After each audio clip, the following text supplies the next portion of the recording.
যে প্রজ্ঞাপনটা জারি হয়েছে ও প্রজ্ঞাপনে 2 নম্বর সিরিয়াল এবং 5 নম্বর সিরিয়াল এটাতে লেখা আছে পূর্বের বিচারকে অক্ষুণ্ণ রেখে না ওই প্রজ্ঞাপন আমরা মানি না। 2 নম্বর সিরিয়াল এবং প্রজ্ঞাপনের 9 নম্বর সিরিয়াল এটা বাতিল করতে হবে। এই বাতিল যদি না করে কোনোদিন সুস্থ বিচার হবে না। এই জন্য আমরা প্রধান উপদেষ্টা, ছাত্র সমন্বয়ক, নাগরিক কমিটি, আইন উপদেষ্টা, স্বরাষ্ট্র উপদেষ্টা সকলের কাছে আমরা স্মারকলিপি জমা দিয়েছি। উনারা কোনো প্রকার আমাদেরকে গুরুত্ব দেন নাই। উনারা চান আমরা বিক্ষুব্ধ হয়ে রাস্তায় নামি, কিন্তু না, আপনাদের ওই ফাঁদে আমরা পা দেব না।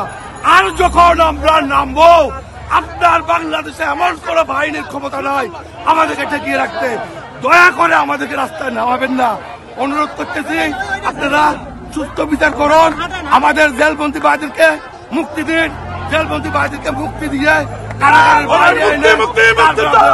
কারাগারে আমাদের যত বিডিআর সদস্য আছে প্রত্যেককে 9 তারিখের মধ্যে, জানুয়ারি 9 তারিখের মধ্যে জামিন দিতে হবে। না হলে বাংলাদেশে আবার আরেকটা 2024 5 আগস্ট আন্দোলন করবো। আমরা বিডিআর সঠিক আমরা জানি না এখন কোনো কিছু নাই। দয়া করে আমাদেরকে রাস্তায় নামাবেন না। আমাদের সকল জেলবন্দীদেরকে দয়া করে জামিন করে দেন।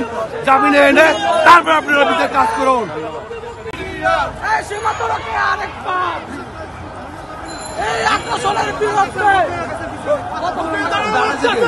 আগ্রাসনের বিরুদ্ধে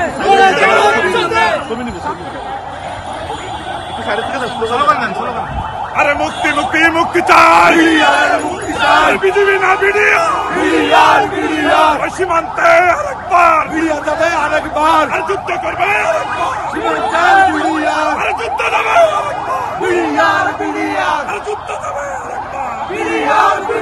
1 ইঞ্চি মাটি 1 ইঞ্চি মাটি 1 ইঞ্চি মাটি।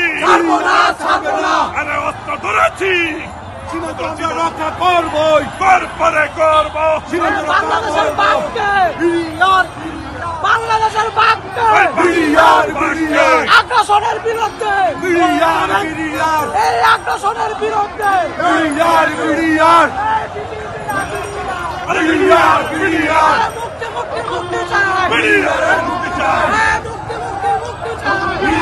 মুক্তি চাই।